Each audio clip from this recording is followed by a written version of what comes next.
mean, I'm with you. You tell me. Okay. But yeah, whatever comfortable, man. You let me know. Yeah, I'm good. Are you gonna do 3:30 or you gonna see where it goes? We'll see where it goes because Joe's late, so Okay. we'll go until it's full. Okay. 8:15 probably. Yeah. So how you gonna start? What do you want to do?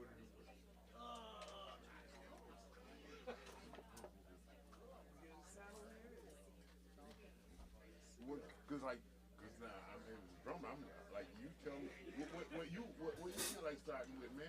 What do you feel as a drummer? Hey, I want to play to get loose. Yeah, maybe like a swing or something. Oh, whatever. I don't care. No, I mean that's what you want to do first. So loosen up. Like Tenor Madness or something like that. That kind of swing. C jam or something like that. Ba-dum, ba-dum, ba-bum. Oh, Same guy. Let's do 10 minutes. but Tenor, okay, yeah. We don't have to do it real. We don't have to do it real fast. I mean, we can like, you know. Oh, okay, okay.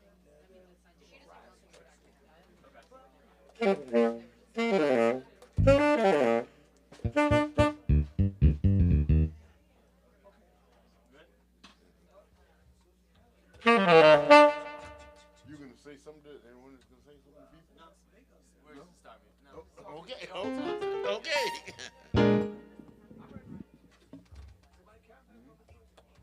So you said 1, 2, hold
Anthony Space, ladies and gentlemen, Anthony Space.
Okay, y'all. How about it for the fellas? How about it?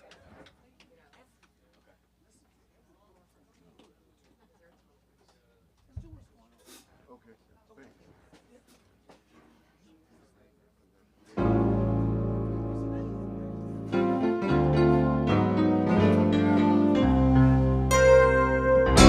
you. What'd you get there? How about that's Anthony's face on the keyboard, Jay? How about it for Nate? Nate on the drums. My name's Rodney Brown. We're here to get y'all started.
let me see something else. Weed might be. Feel so good? Not ready, man? Not yet? Okay. Thanks, Joe. Where's my mic? Can you help me out? Is the switch? Oh, it's muted. Mark, box 2. Box 2. Can you unmute it? Unmute box 2. I'm singing now. Try my best, Stevie Wonder. Rodney Brown on saxophone, y'all. Woo! And the man, Nick, on drums. I'm just hanging out. Anthony Space on the keyboard, y'all. Unmuted now. Space. You should be good.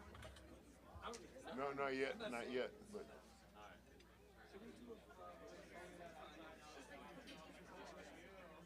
what do you want?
Once again, y'all, Anthony's face on the keyboard, y'all.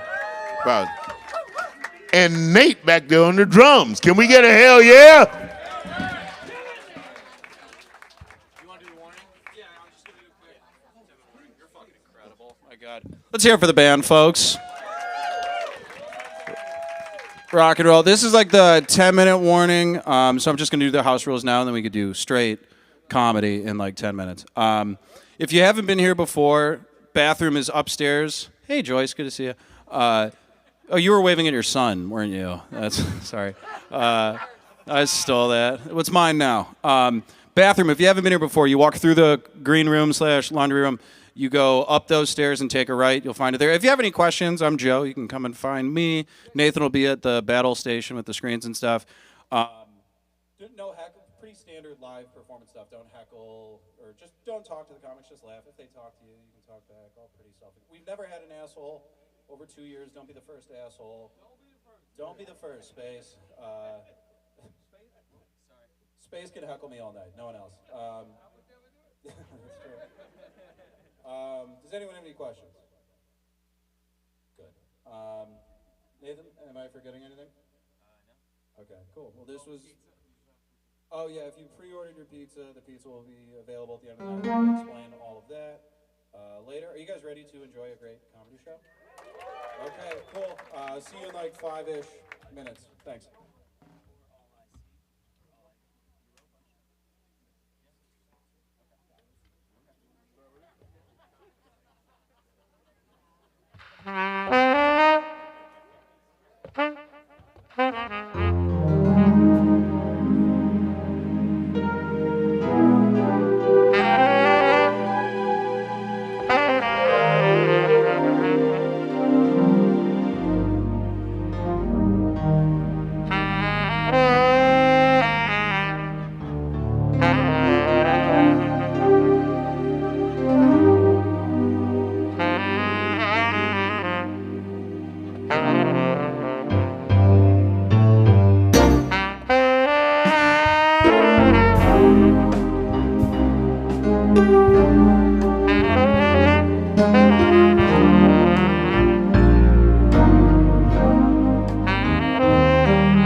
Y'all give it up for Nate on drums, will you please? Rodney on the saxophone, will you please? And space in the place, if you please. Listen, we're gonna do one more song of our parting, our version of Amazing Grace. We're gonna leave you with that.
So in this corner is okay?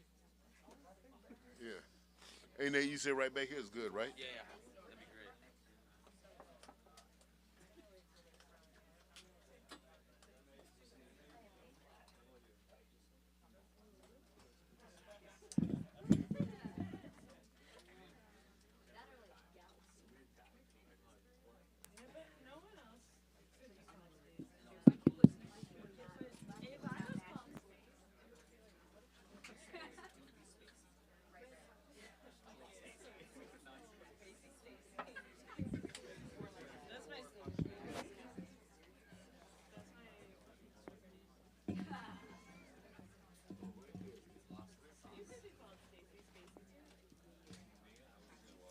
So I can turn this off too, right?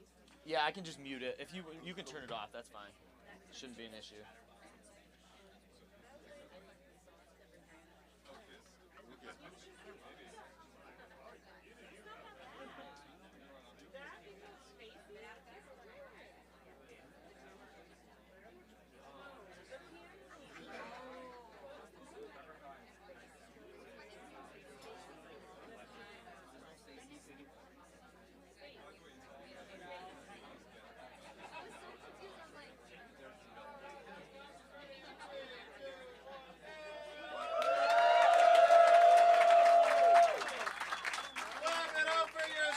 First show of the year. Make some noise. Welcome to the Humble Jungle, everybody. All right. Good to be back. Welcome back. Make some noise if you've been to the Humble Jungle before. We love you. Thank you for coming back. Make some noise if this is your first time at the Humble Jungle. All right. You guys rule. If you don't go to a lot of live comedy shows, pretty simple. The love you give, you'll get in return. So laugh loud, enjoy yourselves. If you have to get up to go to the bathroom, go. It's not a hostage situation. Just get up, do your thing. And yeah, well, I don't know why I said do your thing, but just get up and, stretch your legs if you need to. But yeah, thank you for being here. We love you. Welcome to the Humble Jungle. I'm your host, so I'm going to tell some jokes that I've been working on. And they're always like, okay. It's usually like, all right, maybe that will work. And then some of the funniest comics in Chicago come up and just destroy for an hour or so. So the lineup today, no exception. We started the year off with a banger. So you're going to have a great time. We're going to have a great time. So again, thank you for coming out. One last round of applause for yourselves. Sweet. All right. I've had a weird year so far. A local comedy club in Chicago, they posted a video of me telling a joke on their TikTok page. And I'm in my 30s. I don't spend a lot of time on TikTok. And this club has a lot more followers than I do. So I was excited. I was like, oh, cool. An opportunity to engage with a younger demographic. And then 2,000 teenagers said I look like Kyle Rittenhouse. And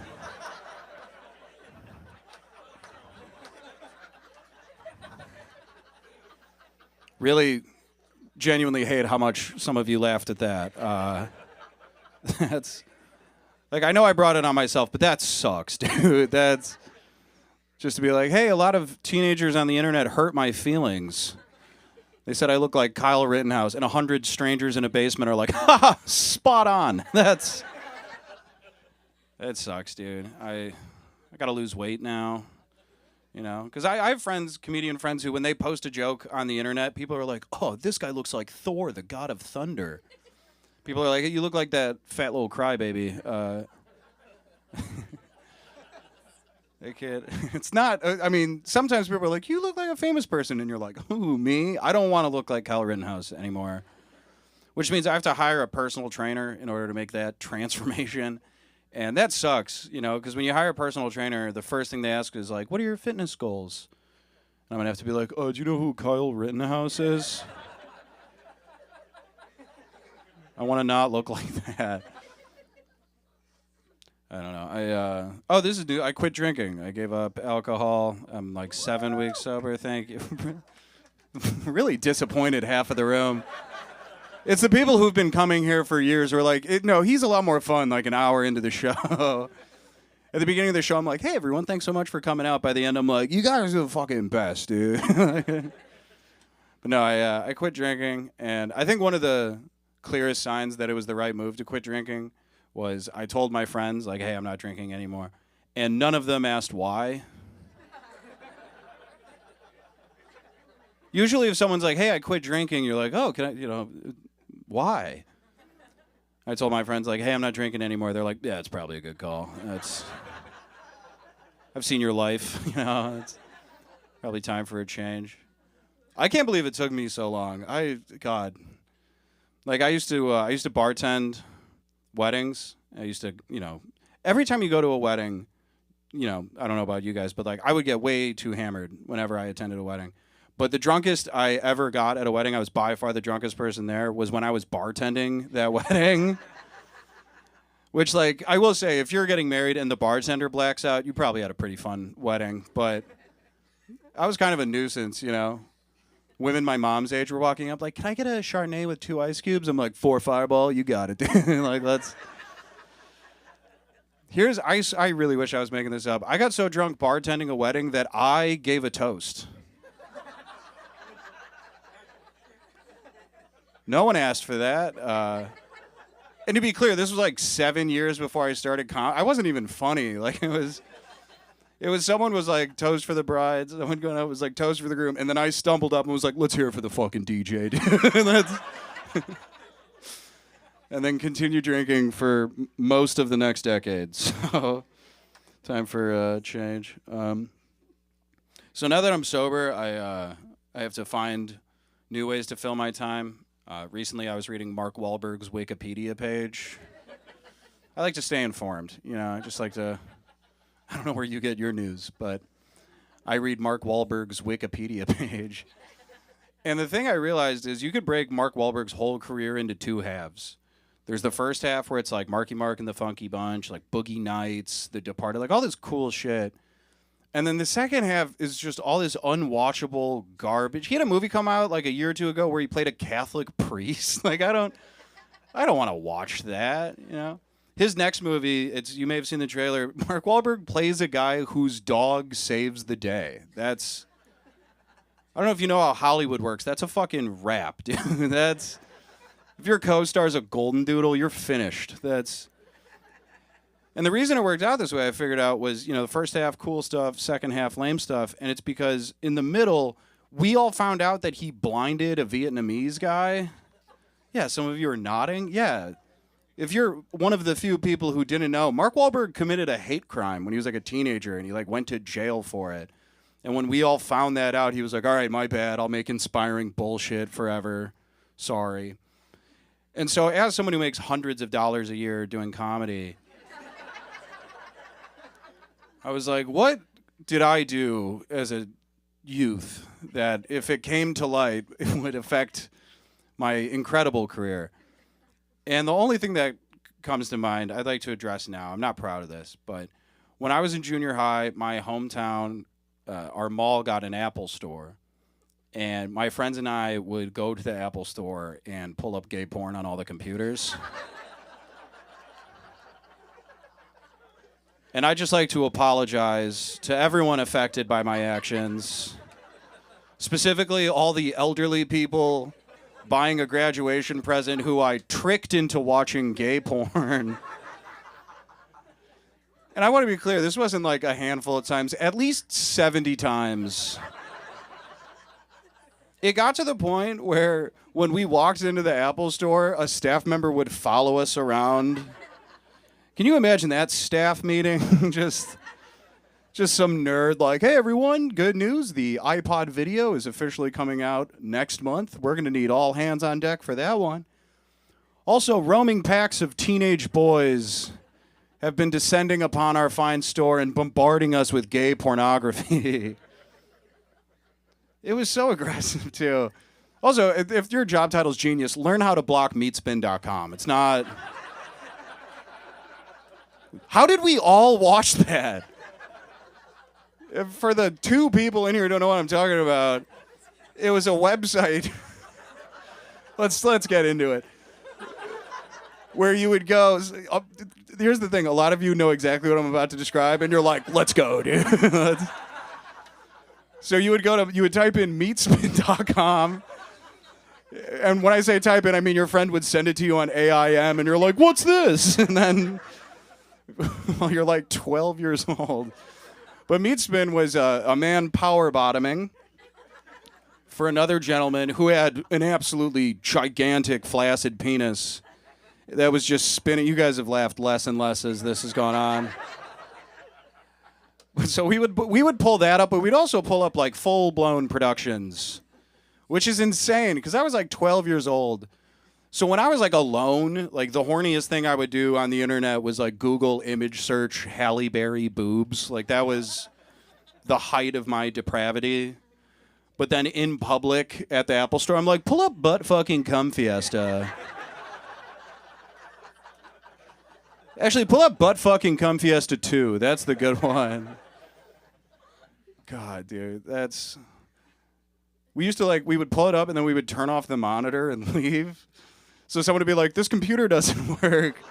And then a staff member would be like, oh, it's just the monitor. And then... It's so awful. We would do it like as a group of friends, but like one time I was at the Gap with my family and I was like, I gotta pop by the Apple Store real quick. Gotta clock in for a quick shift. Yeah. That's why I don't, and like bear with me on this left turn, but that's why I don't buy the whole drag queens reading to kids is gonna make them gay thing. Because I was exposed to so much gay porn. Like the first 100 times I watched porn, the vast majority was, and despite my best efforts, I like women, so we'll figure out how to land that plane, but trying to think of it's it's like, oh, I have momentum. How do I capitalize on this? Ruin the show. I really should. I was watching television with my girlfriend recently, and Dwayne "The Rock" Johnson appeared on the screen, and she was like, "Oh my God! When I lived in LA, I used to date his body double." Don't tell me that. Shut up, babe. You know. She was like, no. She started walking it back. She's like, no. I'm sorry. It wasn't his body double. It was his bodyguard. So much worse. That's like, oh, babe, no. He didn't look like The Rock. Sorry. He just made Dwayne "The Rock" Johnson feel safe and protected. Like, that's horrible. My girlfriend's a lot prettier than me because I'm hysterical, and that's how that works. And so when we compare exes, she wins every time. It's not even close. You know, she's like, oh, my God, I used to date The Rock's bodyguard. And I'm like, oh, one time I fingered a girl who looks like Flo from the Progressive commercials. All right. Are you guys ready for a great show? I love it. All the love you gave me, give it to this next guy, and then some. We'll build upon each set. You guys are incredible. This is going to be a great night. We love you so much. You're going to love your first comic. You can see him all over town. One of my favorites. Start clap right now for Erickson Dockery, everybody. Hey, what is up, everybody? Hell yeah, your beautiful white faces. This is fun. I love it. No, I'm excited. I got a new job, guys. Give it up for me. I'm really happy about it. Yeah. I am going to miss my old job.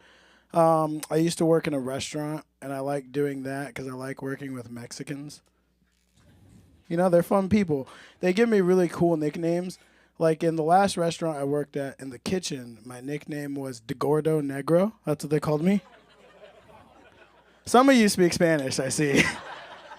If you don't speak Spanish, De Gordo Negro translates to the fat black. That's what they called me.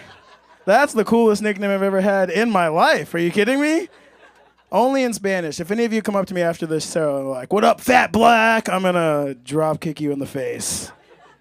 But every time I walked into the kitchen, they'd be like, De Gordo! I'd be like, ¿Qué pasa? What's up, guys? The fucked up part is for the first 6 months they called me that. I thought De Gordo meant nachos. That's a real thing. I would order nachos on my break, and they'd come up to me. They'd be like, De Gordo, De Gordo. Then they added the De Negro part. I was like, I don't think this means nachos. I have no idea what we're talking about anymore. Yeah, I don't know. Working at a restaurant was cool. I was the door guy. My least favorite part about that was when the bar was at capacity. Because people would come in, and I'd be like, hey, guys, we don't have any tables right now. We're at capacity. And they'd always say the same thing. They'd be like, we're just going to peek around inside anyway.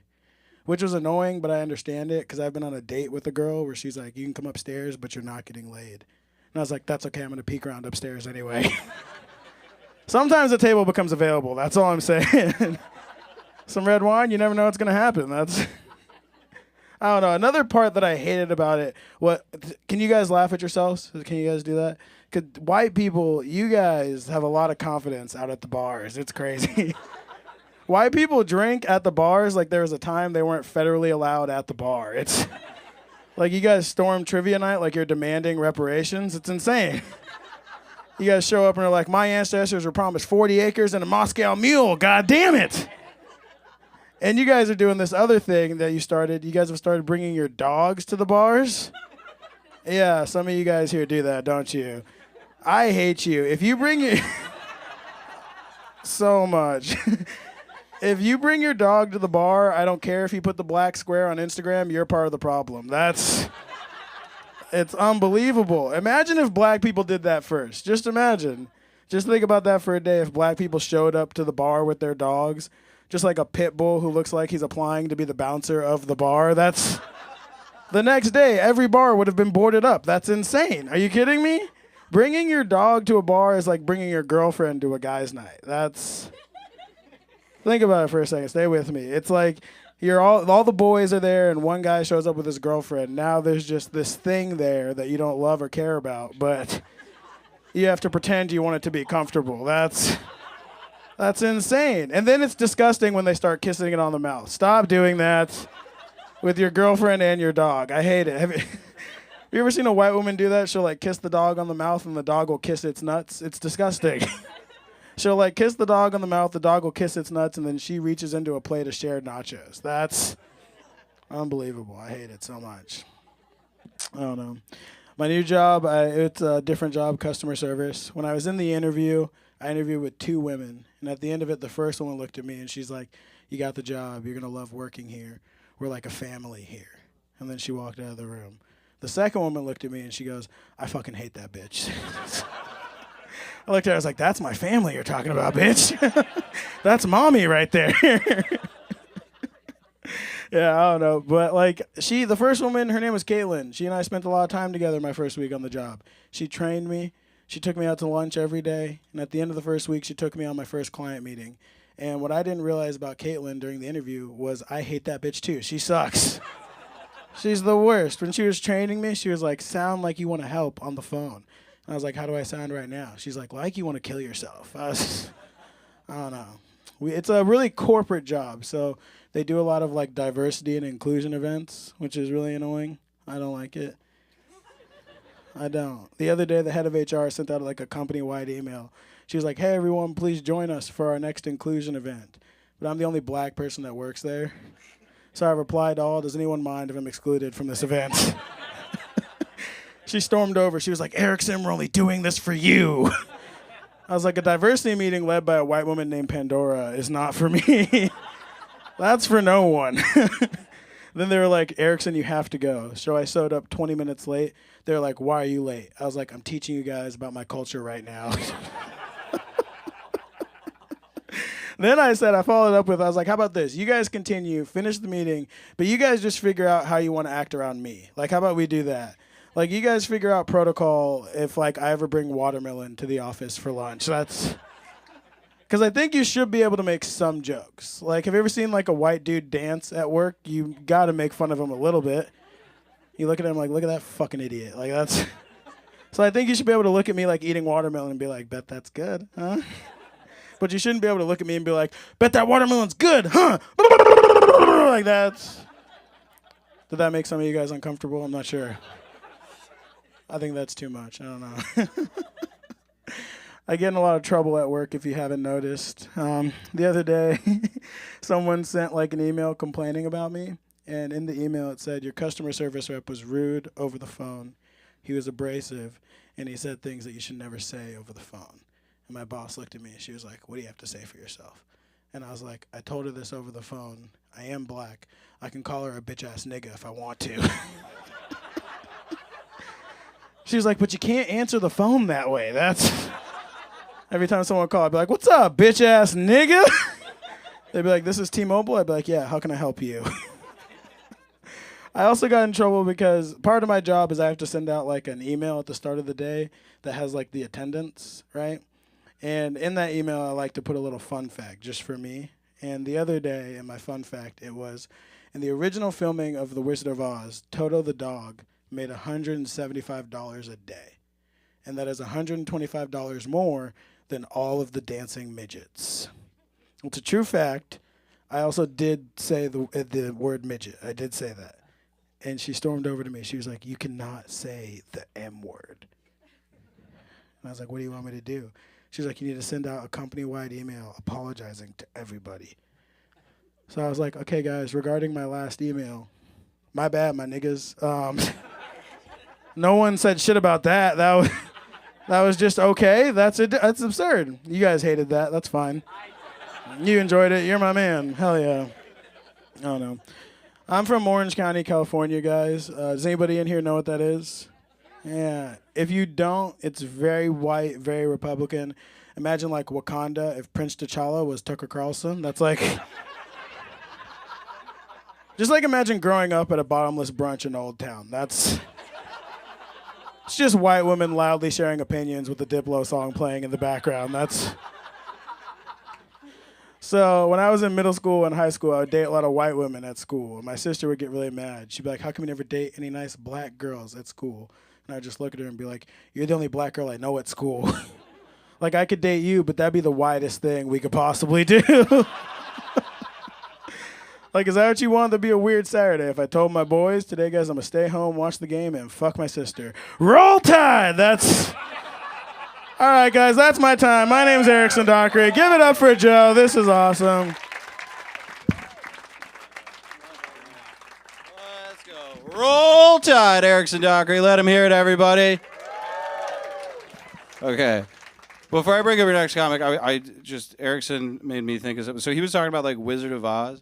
And speaking of, like, old movies, old TV shows, do you guys know the, like, Batman and Robin from, like, the 60s with, like, Adam White, like, the pow, bang, like, all that? So, of course, hell yeah. That show's great. Your next comic, it's so weird.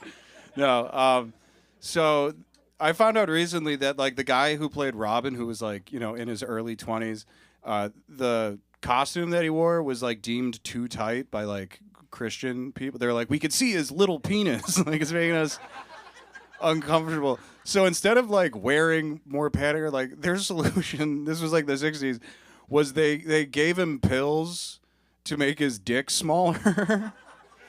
And he so like if someone approached you like, "Hey, we got this medicine that'll make your dick smaller," you're like, "No, of course not." And this guy was like, "Yeah, I took it for a few weeks and yeah, it made me feel like I might not be able to have kids, so I stopped." And that made me realize like how much things have changed. Like, if there was a medicine out there where they're like, "Hey, it'll make your cock huge, but you won't be able to have kids," whoever invented that would be on the cover of Time magazine. It would change the world. So that was what I wanted to say about the Batman show. And I will be doing this in between every comics act. So buckle up. But no, you guys are great. Are you enjoying yourselves? Are you having fun? Love it. You're going to love your next comedian. Another favorite of mine. You can see him all over town. He's so all over the country. He tours all over the place. He's here tonight. Start clapping right now for DJ Ripsky, everybody. Wow, keep it going for Joe and Erickson, everybody, huh? Great. I don't like that all three of us are built the exact same. This is fun. You guys laughed too fucking hard at that. All right, it's cool. It's good to be here in Humboldt Park. I grew up playing baseball in Humboldt Park. I love this place. What I love most about this neighborhood is it's the first time I was ever publicly offered sex. Yeah, I was at the park, and this dude came up to me, and he said, "Hey," I never forget. He's like, "Hey, man, I'm trying to do some heroin."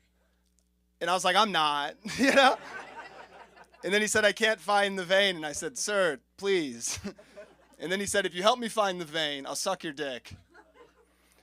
And I said, "If you say that to me again, I'll knock your fucking teeth out." And then he said, "I don't have teeth." I said, "Let's find that vein."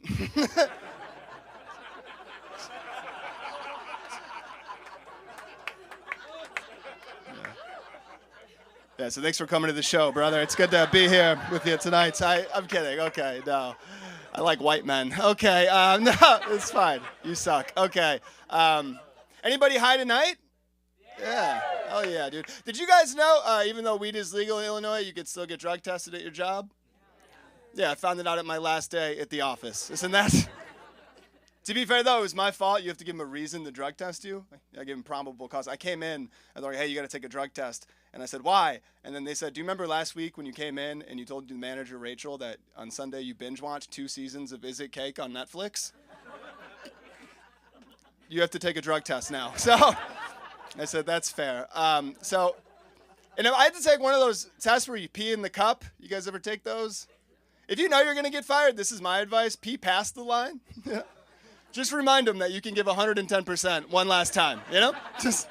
Yeah. So I had to pee in the cup, so I did. And then not even 20 minutes later, I get an email from HR. They're like, hey, you got to come back into the office. And they sit me down, and they're like, hey, you failed the drug test. And I said, for marijuana? And they said, actually, we don't know how to ask you this, but have you been taking gas station boner pills? And I said, to be fair, I didn't think that those showed up on drug tests. And they said, they don't. You pissed all over the ceiling, DJ.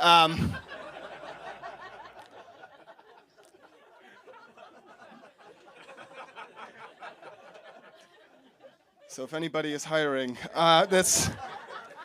I love Chicago. Round of applause if you're from Chicago. Yeah, the rest of you have ruined this once nice neighborhood. Fucking phenomenal. I love Chicago. It's very segregated, though. Like, I'm from the South Side. It's very segregated. And you can tell Chicago's segregated because all the streets are just named after white people's favorite things. Right? Broadway. Congress. Division. You know? Just...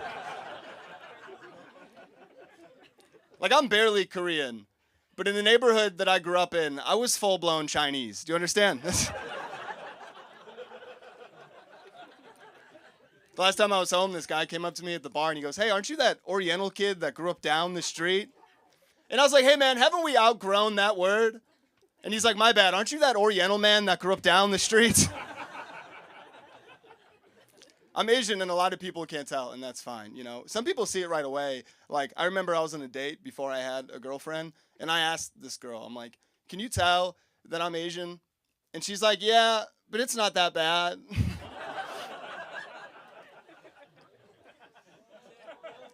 And she's like, can you tell that I'm Italian? And I was like, yeah, you have a mustache, bitch. That's fine. And then she broke up with me. I do have a girlfriend. She's great. Sometimes we fight, though. This is why we're fighting now. Tell me if I'm crazy. Because we've been together for 4 years. She wants to get married. And every time we get married, like, she wants to have an Indian wedding. Yeah, no, I said no because she's Polish. Okay, that's crazy. No, she is Indian. She wants to have an Indian wedding. I want to have a Catholic wedding. So we just decided that if we get married, we're just going to put the two together. Like, it's going to be in a church. You're just going to have to address the elephant in the room. I wrote that. Isn't that fun? I wrote that, brother, right? Hell yeah, dude. That's my Ben chode right there, brother. Oh, yeah. That's cool. I went to India. I met her family, which was cool. And like I went to India, I got to see all the food and the culture, and it's beautiful. And like I felt bad because I don't really have like a culture that I can like tie myself to other than like South Side Chicago drinking culture. So I went to India and I brought a bottle of Malort with me. Yeah, and I poured shots for all of her cousins, and I was like, this will fuck up your stomach. Yeah, and then they handed me a glass of water from the sink, and they're like, this will fuck up yours, dude.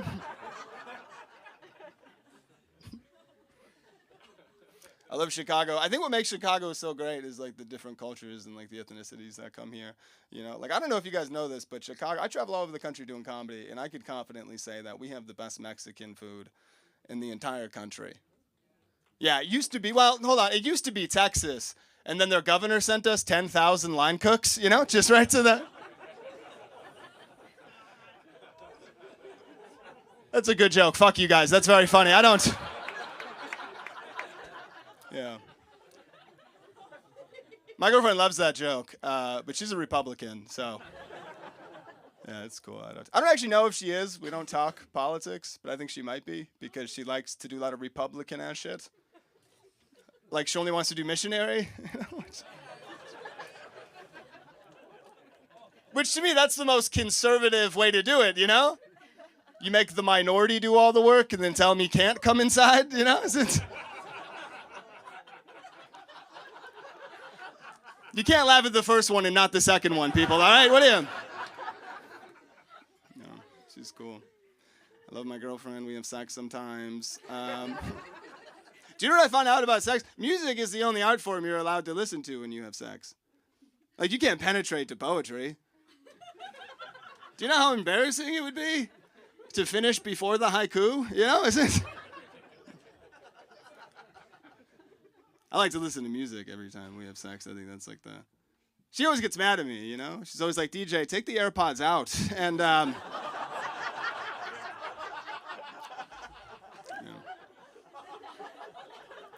It's interesting. I like the way that AI, I like the way the technology is moving. Like, I think it's kind of cool. Like, I don't know if you guys know this, but like the algorithm on Spotify, it can now make you a custom playlist based on what you listen to on a certain day and at a certain time. Like, I just made a playlist for me on Monday called On Mondays You Cry, which was beautiful. I'm like, you know me so well. Put on Norah Jones. Let's do it, you know? Yeah. Love Chicago. I just moved to the north side. Anybody here from the north side? Okay. Yeah, you guys are all pussies. That's fine. That's, I moved from the south side to the north side, and the biggest difference is every house in my neighborhood now has a Ring doorbell. And every house with a Ring doorbell will expose anybody that wrongs them on the neighborhood Facebook page. I'm walking on eggshells now. I walk my dog on the same 5-6 block route every day. And one time I walked her, she used the bathroom on someone's front lawn, and I realized that I left the dog bags at home. They had a Ring doorbell. I didn't want to end up, I didn't know what to do. I was like, I just have to leave them a voicemail, I guess. I just started screaming at the house like a psychopath. I was like, my dog has used the bathroom on your lawn. I forgot the bags. Get the fuck over here. I'm so sorry. I'll be right back. And then I had to run home, grab dog bags, come back, pick up my dog's shit, hold it up to the camera like a fish. And I was like, I came back just like I said I would. I'm so sorry. And you know what? Fuck you guys. As embarrassing as that is, I know that I did the right, responsible, neighborly thing. Yeah, because you know what? Let me tell you. Yeah, you know what? I was at Mariano's, and I was buying Spam. And why is that funny? Fuck you. And so I'm buying my lunch meat, and this old guy comes up to me 2 weeks later, and he's like, hey, this is a strange question, but do you live on Grace? And I said, that depends. Do you work for the government? Because I do a lot of comedy shows in basements, and I don't have a W-9 for this, okay? And he said, no, I live on Gray Street. And if I'm not mistaken, you're the kid that came back and picked up after his dog, and I just want to say thank you. Yeah, and I was incredibly high. So I was like, oh, fuck, dude. I was like, you saw me on the Ring camera. And he was like, oh, no, our windows were wide open, actually. We heard the whole thing. My name's DJ Ripsky. Keep it going for Joe.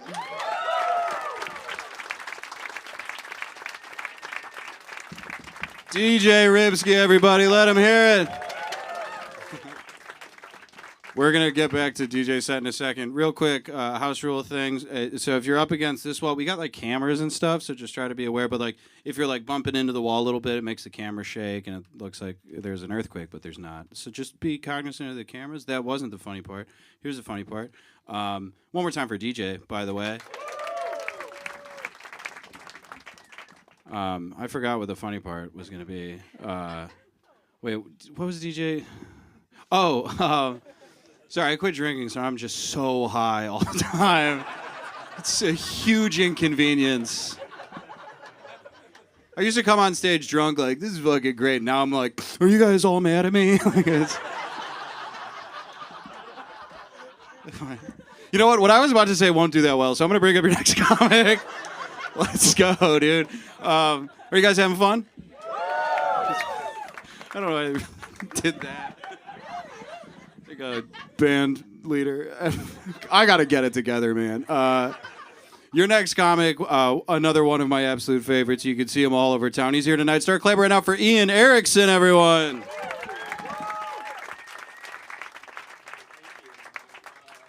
guys, Joe Ames, everybody, huh? Keep it going for everyone you've seen tonight, and for yourselves. Thank you guys so much. This is so fun. My name is Ian Eriksson. Eriksson, sometimes a very Norwegian name. I was almost going to be on a Norwegian reality show, and part of the that process was we had to do like some ancestry research. And so me and my dad were tracing back our family tree, and we found out that my earliest known ancestor, I'm related to this guy from the year like 1000. This guy's name is Torolf Skallagrimson. Yeah, Torolf Skallagrimson. I saw that like printed, and I was just like, "What? Does this mean anything? Like, what does that name mean? It looks so cool." So I looked it up, and Torolf, it's a combination of two words actually. Tor, which means thunder, and wolf, which means, wolf. And Skallagrimson, actually, it's a combination of two words. Skalla means skull, and Grimson is sort of a bastardization of a word. It kind of means man who wears something as a mask. So my ancestor, his name means Thunder Wolf Skull Mask Wearer. My name means, hey, Eric's my dad. That's kind of what it kind of... I don't know if you can tell the name. It kind of gets worse over time, the thousands of years. I'm getting older. Is everyone else? Anyone exist outside the temporal time rift? Cool. I'm getting older. A lot of guys, when they get older, a lot of guys will get like a receding hairline. But I actually just found out I have a sus-eating hairline.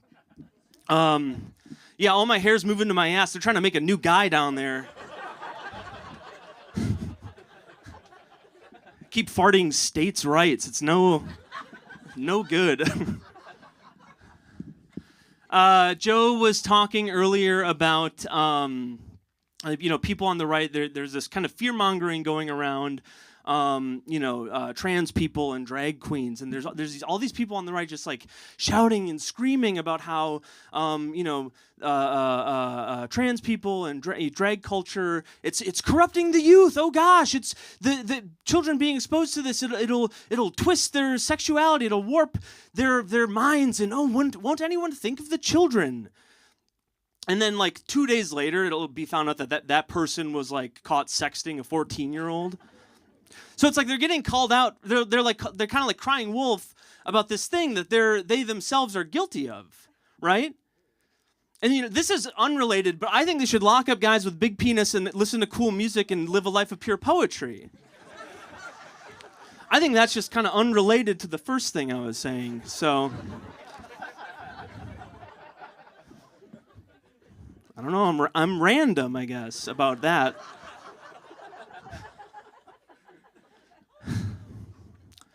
Who's ready for the best joke they've ever heard in the whole world? Okay. Yeah,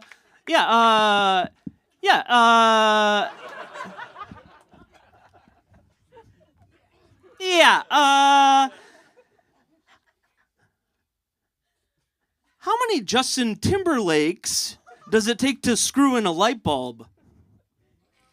Yeah, I don't know, but let me know when the heck that party's happening.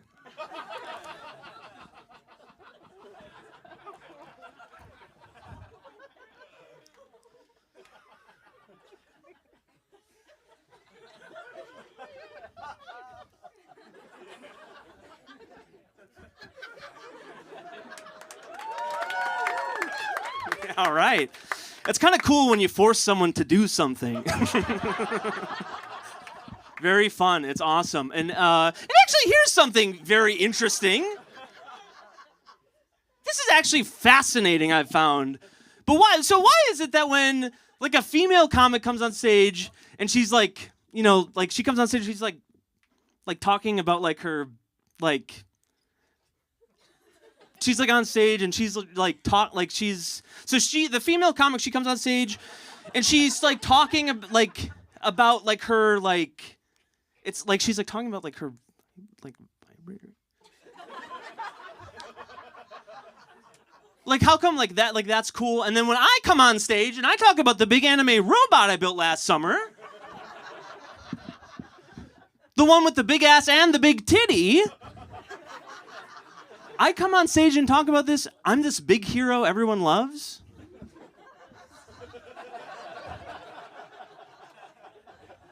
It's like, I think, like, women should be this big hero everyone loves. And, like, I think Satsuki should be this big hero everyone loves. I mean, heck, that's what I programmed her for. And some other things.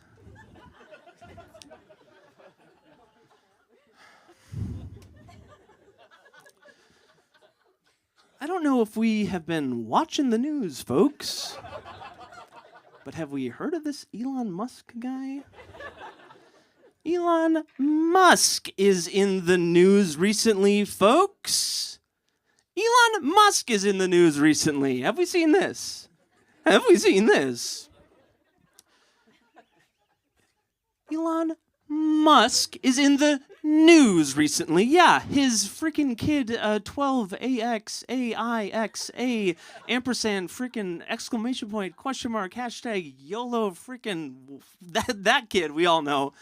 Yeah, apparently he said his first words. Google Gaga.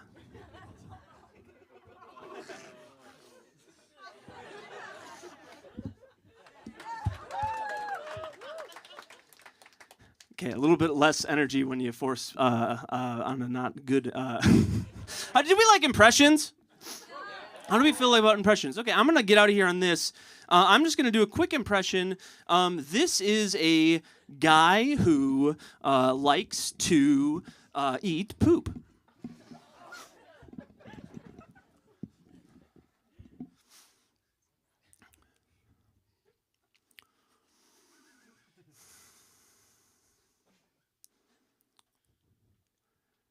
Oh, yeah, I think we could order. Yeah, so you said you have, have you had the shrimp scampi? Oh, you have? It's good? Okay. So for the shrimp, so do you like, so for the shrimp, do you like devein? Are you like deveining you like devein the shrimp? Oh, you do? Okay. Oh, you do? Okay.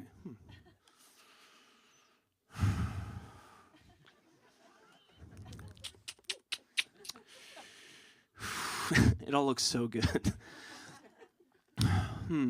Well, you know what? I think I will have the poop. Thank you guys so much. I've been Ian Erickson. Thank you so much.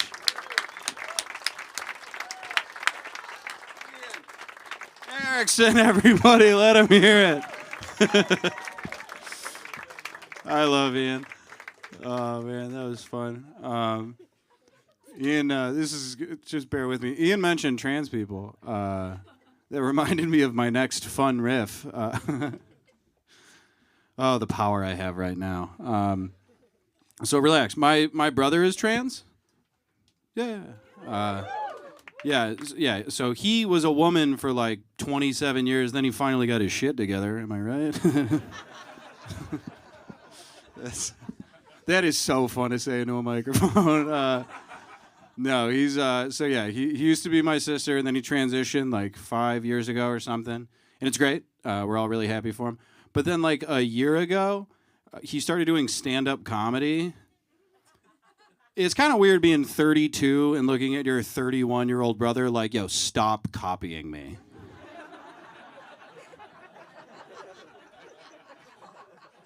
You want to be a comedian? Fine. You want to be a white guy? Fine. You cannot do both. That's my whole thing. Just if you're like, I know it's weird, like, you know, trans issues, major issue in America right now. I just, you know, for any of you who are like, I don't like him talking about that. I just want to be very clear. My family, super on board with my brother's transition. We're not fucking monsters. We're good people. You know, we you know, I love my brother. He's one of my best friends. And just to give you an idea of like how my family handled it, my family had a way easier time with my brother transitioning genders than we did with him owning an Android. It's like, hey, you know, we love you, but these green bubbles are fucking up the family group chat, so don't come home for Christmas. Okay, are we having fun? You guys enjoying yourselves? All right, you're gonna love your next comic. Last time this next comic did the show, someone like kind of like heckled him, and it drove me insane. He handled it like a pro, but it really bothered me. So please don't do that to him 2 shows in a row. I'd really appreciate that. What a weird intro, Obi. I'm so sorry. Are you guys ready for your next comedian? You're gonna love him. He's so funny. Start clapping right now for OBN, everybody. I love Joe. He's my favorite white man that resembles a Lego figure. I love him so much for that. Oh, good man. How are you guys? Are we well? This is good. You know, trans issues have come up a lot tonight, and I just want to point out something. So when Joe is talking about his brother going through, you know, that amazing transition, you know, I was over here and I peeped this Macy's menswear ad motherfucker over here. And he looked at his girl and he was talking about, like, when Joe was like, yeah, he finally got his shit together. And he looked at his girl and was like, yeah. that shows how prevalent patriarchy is. Like, that...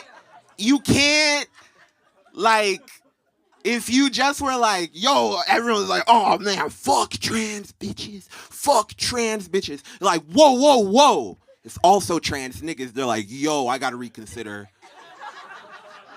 for a moment. Because I hate change, but I love my niggas. And that's really what I want us to take from this. You know, this is a fun crowd. You know, I don't feel nervous at all. I don't feel like like I just walked into a rally.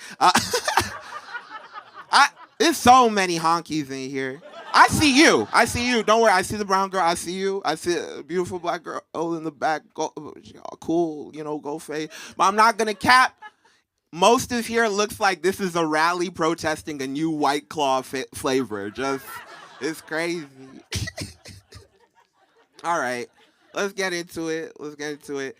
I found some information about my heritage. Fun fact about me, I found out I'm half Jewish, okay? Yes, I'm on my father's side, I'm an African Jew. I'm black and half Jewish. So, shalom, nigga, surprise. Yes. Mazel tov. Only Drake and I can say that very specific sentence. Me, Drake, Lenny Kravitz, and Black Jesus, the 4 black Jews of the apocalypse. If you gather us 4 in a room, we form a Voltron that is just Whoopi Goldberg with an Oscar. All right. Another fun fact. This is random. This is just random. About chickens. Fun fact. You want to hear a fun fact about chickens? Did you know when you cut a chicken's head, they keep moving, like they run around a bunch? That's where, you know, running around like a chicken. That's where the phrase comes from. It's because, right, the science behind it is because y'all hear the dog too. Right. Okay, so it's not in my head this time. Okay, see, now you guys know how I feel without my pills.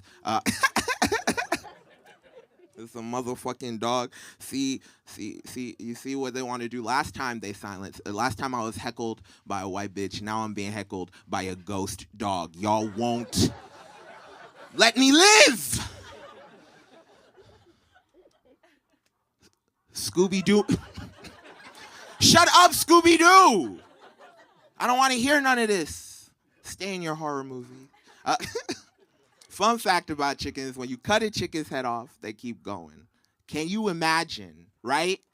You lose your head, and you got to do a bunch of stuff right after? That's a nightmare. That's like if, who is that one white nigga? That's like if 35th President John F. Kennedy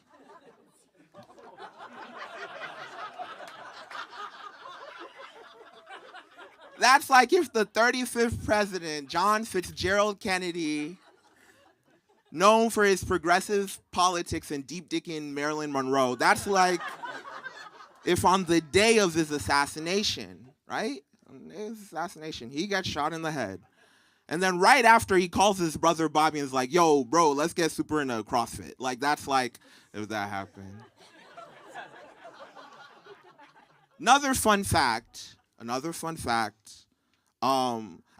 I got sent. I'm African. I got sent to Africa. Okay, I got sent to live in Africa with my uncle on his farm. And on this farm, he had a little ecosystem. He had mangoes. He pumped his own water, and he also raised chickens. Okay, and my parents, they sent me to Africa because they were of the belief that through a hard day of work, anyone, and they believed anyone, could sweat out being a faggot. That's what they believed. It was 2011. It was a different time.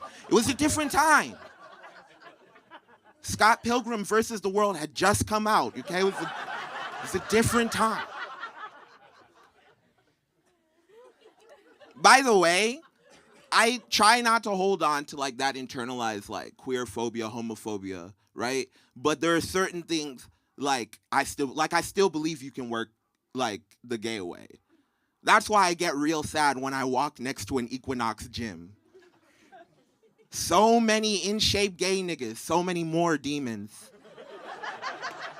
Yo, keep pushing on that treadmill, brother. We'll make it to heaven one day. Cool. All right. We're gonna talk about some black shit. We're gonna go. Okay. All right. I'm gonna extend an olive branch. I'm gonna talk about a little white shit, then we'll go into black shit. Is it a nigga's phone? That's crazy. Yo, it better not be a fucking Android. I'm chucking that shit. Anyways, pay attention to me. Don't worry.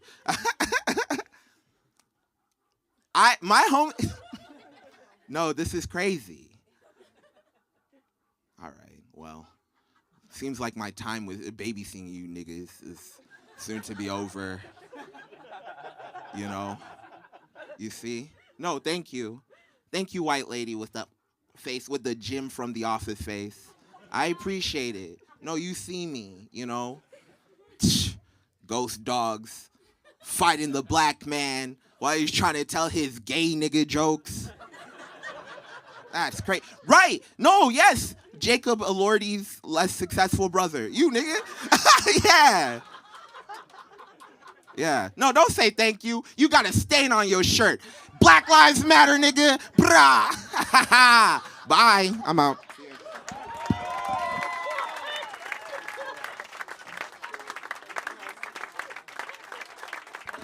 OBN, everybody. Let him hear it. So what's happening? Oh, there's a phone in there. Whose cool leather jacket is this? It's a dog barking? That's the most intimidating thing. Whose is this? I'll just bring this back with me. But in the meantime. So I just hear a dog barking against my ass. One more time for Obi, everybody. You guys are such a great audience. We're going to keep this train moving right along. Your next comic, she's so funny. You can see her all over the city. She's here tonight. Start clap right now for Tori Kilkenny, everybody.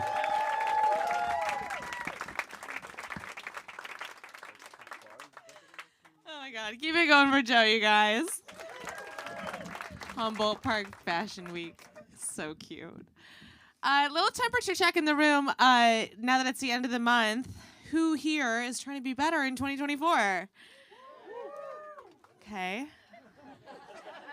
there were like a couple people that were like passionate about being better, some liars, and people that have given up. That's awesome. Love that. I have, just with the month on the way out, I'm like, have I given up yet? Do I have another month left in me? Ooh. Yeah, I'm doing my best. I'm trying. Started therapy. Ooh. Oh my God, thank you. Very loud woo. You guys are very supportive. That person in particular. It's very scary starting therapy. It's very scary because sometimes people talk to you. Some people are like very neutral, like the first person I told. Some people are very supportive. And then some people kind of talk to you like you're fucking crazy. like the second person I told. So let me paint you a picture. Okay, so I was on the phone with Blue Cross Blue Shield. Yeah, that's always where these stories start. And the first woman I speak to, you know, she is just like, mwah, beautifully disrespectful. Oh, yeah, she is just a real trite cunt. So we get on the phone, and she immediately picks up and is just like, hello? Who's this? Okay. Group number? Yeah. Okay. Date of birth? What do you want? What are you calling about? I was like, oh, I need to talk to somebody about getting into therapy. And she's like, oh, well, I'll need to transfer you. And then the second woman that picked up was like, hi. How are you? A little case of the bluey blues. Oh, that's too bad. My gosh. Okay, we're going to figure it out together. Okay. What was your name? Victoria. I am so sorry. I told myself I wasn't going to do this. Okay. Just thinking about the beautiful life that you lead and that we need to keep around. Okay. Anything in our hands? Gun, bottle of pills? No. That is awesome. Oh. Let's keep it that way. Okay. And what were we calling about? Deductible. Okie dokie. We'll figure that out. It is going to be about, oh my gosh, $6,000. Yeah, I'd kill myself too. My goodness. Okay. Well, anything else? And of course, at that point, I'm like, no, I'm fine. And she's just like, all right, well, hang in there. Oh my gosh, no, you know not, but stick around a while, sweetheart. It's not a joke either. My deductible is $6,000 fucking dollars. Yeah, I tried to go to a doctor a couple years ago to figure out some adult acne. And they were like, it's probably going to be $300 out of pocket. I was like, oh, I'll work on my personality. Never mind. That's for free, baby. It's kind of an old joke. I'm trying to get my shit together. Has anyone here been to a dermatologist to talk about adult acne? Brave souls, yes. It is, I don't know if this is just like a little PSA. If you have low self-esteem and adult acne, don't go to a dermatologist. Seriously, go to your friends. Your friends are going to fucking lie to you. Your friends are good people. They're going to look straight into the eye of an open wound and say, you look great. I went to my dermatologist. I was like, I don't know. I just feel like I've got a lot of marks and that it's not good. I feel gross. I look ugly. And she looked at my face, held my chin in her hand, and just turned me side to side and said, honey, they're called open pustules, post-inflammatory erythemas, and closed comedones. Yeah, I said, I feel like I'm ugly. This bitch said, girl, you are. Fucking nasty. It is rough. I finally got on Accutane. Oh my God. Have we been on Accutane? Just supportive. That is amazing. Wow. Just girlies uplifting girlies. We love it. I don't know if anyone here has been on Accutane. This is just like a little primer if you ever go through this experience. If you do not have the capacity to get pregnant, it's mostly chill. They're like, hey, you're going to get a little dry. Peep that chapped asshole. Just like keep yourself moisturized. You can handle it. If you have the capacity to get pregnant, it's fucking scary. So I show up to the first meeting with my doctor. I'm like, what do I need to know? She was like, well, you cannot get pregnant. You will not get pregnant. You cannot get pregnant. You will not get pregnant. You cannot get pregnant. You will not get pregnant. You cannot. You will not. You cannot. You will not get pregnant. I was like, okay. I was telling all this to my boyfriend. I was like, I feel like I shouldn't get pregnant. He was like, what happens? And I was like, oh, well, it seems like there's like some birth defects that could happen to the baby. He was like, how bad? I was like, medically, Quasimodo, from what I gather. Yeah, he was like, that's awful. I was like, what's tragic is the way that he gets treated by Esmeralda, really. Yeah, she's like, little 5'9" ass bitch. It's rough starting Accutane. I had to take 2 pregnancy tests before I could even get the pills. I had to pee in the office, much like DJ. and like walk around with it down a hallway? Has anyone ever given a piss sample and not been able to just put it in the tray? And you're like trying to figure out how you walk a human specimen of your own piss down the hallway? Like Mug at the office, it's very easy. You're like, oop, excuse me, pardon me. Oh gosh, it's hot coffee. You know, hot girl cup, it's like a Starbucks situation. You hold it from the top. You're like shaking the ice around. It's very fun. It's very cool. Your own hot piss? How do you hold it? What do you do? I was like this. I was like, oop, I made this. Watch out. Coming through. Take a little sipster of that, doc. Yeah, so if anyone figures out how to carry your own piss, let me know after the show. Anywho, so they're like, you can't get pregnant and you will not get pregnant. You guys remember the spiel.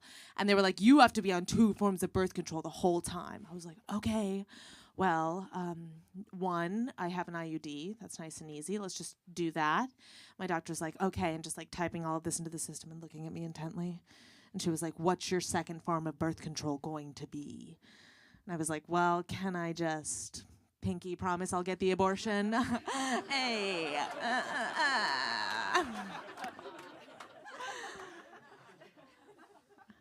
I don't know if you've ever made a joke to a doctor. They do not like that shit. Just timing over and just looking at me like, bitch. No, you cannot pinky promise you're gonna get the abortion. I was like, okay, well, I can't use condoms. I'm not going to get my partner to wear condoms. Have you ever tried to make a man in a committed relationship wear condoms? You would have better luck getting pants on a toddler. I'm like sitting at the end of the bed like, come on, you got to put it on. Do you want to be a big boy? He's like, I don't like the way it feels. No. I'm like, come on, we have to get to school.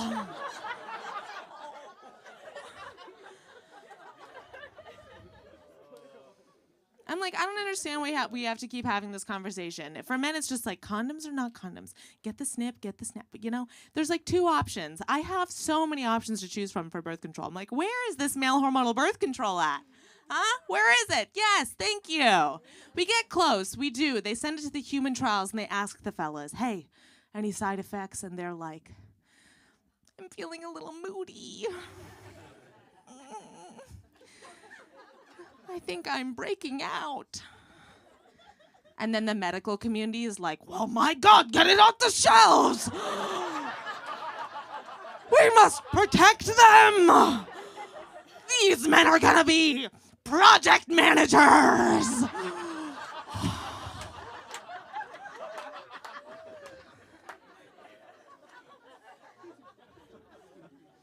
I talk a lot of shit, but I do think men would be into it. I do think that people would step up, and I really appreciate that. And I do think it's all in like the marketing, like the branding of it. We could really make anything happen if we just nailed like the marketing campaign. Like, can you imagine if we gave them their own pill and we called that shit the red pill? Yeah, we'd sterilize America. If you don't get that joke, it is not my fault. You are a beta cuck. Okay, you guys, I've been Tori Kilkenny. Tori Kilkenny, everybody. Oh my God, so funny. The way it works in a comedy show is so the comic knows like when their time is almost up. It's called giving them the light, and I like flash my like iPhone flashlight from the back of the room, and it literally was just it was the time to give her the light, but it was right when she started talking about male birth control, and it kind of felt like I was giving her the light on behalf of men everywhere. She's like, okay. We don't want to do that. So fucking funny. One more time for Tori Kilkenny, everybody. We're down to your last few comics. You guys are incredible. We love you so much. You're going to love your next comedian. He's so funny. You can see him all over the city. He's here tonight. Start clap right now for Luke Newman, everybody.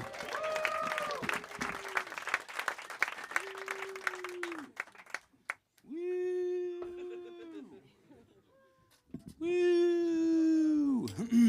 I drill most of the glory holes around town. That's me. Everyone needs a hobby. I just want to make sure everyone's having a good time. Maybe you've seen my signature. It's 2 little nose holes up at the top. I just think it's important that you can sniff things, you know. I don't know about that. I don't know how to deliver that concept. That's more of a picture in my head that I'm trying to tell people. I like the idea of a hole with a penis, and there's a nose above the penis, and there's like a guy like, and he's excited for some reason. I've been thinking about it for months, telling groups of people. I'm getting older. I don't like it. My knees hurt every day till noon. My back hurts right now. I keep agreeing with things the Taliban tweets. What? That's horrible. What? Did you know they have Twitter and they make some irrefutable points? I didn't want that. But they'd be like, hey, Cardi B, that new song was haram. And you can just be like, yes. Who could possibly argue? Also, I saw that new Avatar movie. It's a little old, but I saw it recently. And I keep siding with the bad guys. Wear pants or be destroyed. You know what I mean? They make little. I don't know if you saw Avatar 2. I'm gonna start this way. I don't know if you saw the second Avatar movie, but there's like a little line of dialogue where they're like, "Earth's gonna be uninhabitable," and I'm like, "Oh my god! All right, then go pig wild. Do whatever you want. Kill these things. We need the planet. This is not an issue anymore. Nuke that tree they like. Build a Disneyland." They're so big and they have bows and arrows. Tomahawk missile them. I don't care if it's an 11-foot cat. Destroy it with ordnance. Use a mortar. I'm sorry, I'll move on. I'm just getting older. I've been watching serial killer documentaries. We all have been. It's addicting. If I was going to be a serial killer, I was thinking about it, I would definitely hunt men. You know, I don't know how to lure a woman. I don't know how to get one in my car. I don't know what I would say. I can get a guy, easy. I see a dude walking by, I'll just go, "Hey, you want to see something? Come here." And he'll come over. And I'll hit him in the head and I'll eat his body or whatever. It's my choice, really. But I don't even know what I would say to a woman. I'd be like, "Hey, miss, I have a coupon to Sephora. Just come here and I'll give it to you." Come here. And they wouldn't. They're on high alert. I'm dating in your 30s, blah, blah, blah, blah, blah, blah, blah, it's whatever, you know. But, so for me, it goes first base, trauma dump. I just tell them all the fucked up things about me. Okay? Second base, I preemptively break up with them. Okay? Third base, I tie little apology notes to arrows, and I launch those into her apartment. Fourth base, I fight the cops she called, that bitch. Fifth base is more apology arrows. Sixth base, I'm just looking for them. They've hid. It's a weird bit. I have faith in it. I actually just found out I'm actually what is called a sapiosexual. I don't know if you've heard about this. Sapio, that means I'm only attracted to intelligence. Only smart ladies for me. But if there are no doctors at the Applebee's where I am drinking, I also like retarded sluts, just as a distant second. It's not my first. Something I settle for. It's not really a joke, it's just rude at the end. But it's been working, so I can't put it down. I wish I was better than that. I'm not. I think I know ladies have it hard, you know, with like being catcalled and stuff. Like, it's such an alien world to me. It's completely the entire concept of being desired. I don't know how to, like, it looks difficult, but I don't even know, like, you know how like women can get stuff out of sex. Not all of them. I'm not saying they do that, but you've read about this. They've gotten cars, promotions, stuff. If I fucked my boss, I would have to work that weekend. Okay, it's like the idea that there'd be a reward attached to my horrible body and penis, that I could like use that for leverage. And be like, "What about this? Maybe a necklace? Maybe something? Maybe I get a little something out of this?" And he goes, "No. I'm very disappointed in that display of..." Extraterrestrials are in the news. Do you guys like talking about aliens? Good. What's going on there? You know, the government keeps dropping hints. It seems like a psyop, or it's not. It's very exciting to me. What if they're a fucking alien?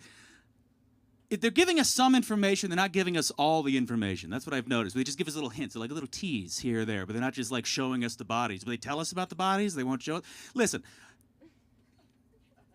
I don't think they're showing. I have some theories as to why they're not showing us everything.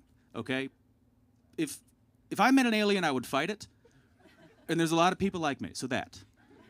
Reason number 2: I will baptize as many as I can catch before I am gunned down by the feds. Okay, I'm not religious, but those are the rules. If you land in this country, you're going in a creek. I'm not the Catholic wet thumb baptism. Baptist style. Creek, dirty water. I'm gonna fucking get you under there. Clean your filthy alien sins. Then I'm killed. It's another strange bit. I'm glad you liked it a little bit, some of you. I saw that movie. Well, I didn't actually. Did you guys like the movie Parasite? Do you remember that? I'm waiting for them to remake that with white people so I can understand it. No, I went over my head. They said it was a movie about class struggle. And I was like, they're Korean. They're all the same class. Are they not the same? All right. That could just be racist. I'm going to try it again later. We're going to see. I never liked Steve Irwin, and I'm glad he's dead. I'll explain. He was a little preachy for me. You know what I mean? Also, he wore shorts too often as an adult. Reason number 3, he's a foreigner, and I don't like that.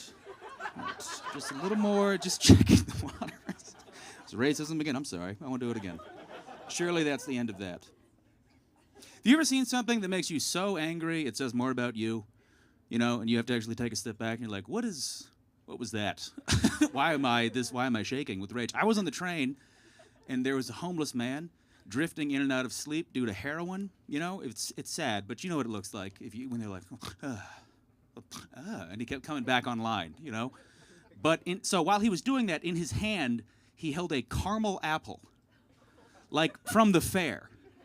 And every time he would come back online, he would be like delighted to rediscover he still had the caramel apple, and he was like thrilled. And that made me, you don't get both. You know what I mean? Nobody gets heroin and a caramel apple. That's too much. He caught the dragon. I saw a guy catch the dragon. Do you know what I mean? That's an impossible level of joy. Hated that guy. Last thing, I guess. I tried dirty talking recently. I will not do that again. It's easy to mess up. I messed up the tone. We were having sex, and I said to her, you're a fucking whore. And she said, what? And I said, I don't know. Don't make me do this again. I'm sorry. I'm not a sexual being. I like jokes. Why would you trick me this way? All right. Well, I am done now. All right, thank you.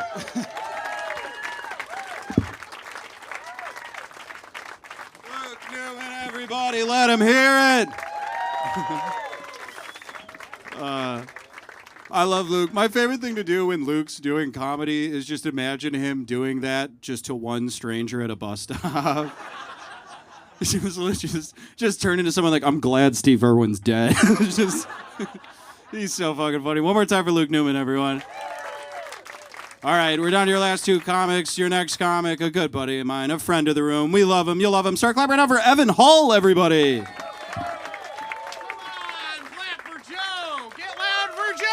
That's not loud enough for Joe. How are we? Are we having fun on a Wednesday? That was lame as hell. Are we having fun on a Wednesday, you guys? See, I knew you had it in you. Very good. Who's drinking on a Wednesday night? Who's drinking? Hell yeah, that's very Chicago of you. Very good. Is anyone drinking and driving after this? I heard a couple woos. Thank you for the honesty, you guys. It's all right. It's legal in Chicago on Wednesdays. It's totally okay, right? There's a legal limit for a reason, right? It's 0.08. You can have a couple drinks and then drive your car. My issue with the legal limit being 0.08 is that drinking and driving is only fun at like 0.09. You know, that's the sweet spot right there. Like where you're good to drive, but you do kind of feel like Willy Wonka sailing the boat down the chocolate river, you know? You know what I'm talking about, right? Where you're like, I know we're gonna get there okay, but none of my passengers do. You know, that's the fun stuff right there. I sometimes think if I've been drinking and I have to drive, I'm better off with like 3 or 4 in me than just one. You guys know what I'm talking about, right? Yeah, absolutely. Very good. Don't clap for that, please. Stay away from her on the roads later, you guys. Please be safe. But like 1 beer, I'm like, oh, I'm hungry. I'm tired. I got to go home, you know? But 3 beers, that's where I get in the car and I'm just like, you're goddamn right. I'm an American, you know? Like drinking and driving just immediately turns me full-blown Republican, you guys. I get in the car and I'm like, oh, I can't drink and drive? I bought these roads, all right?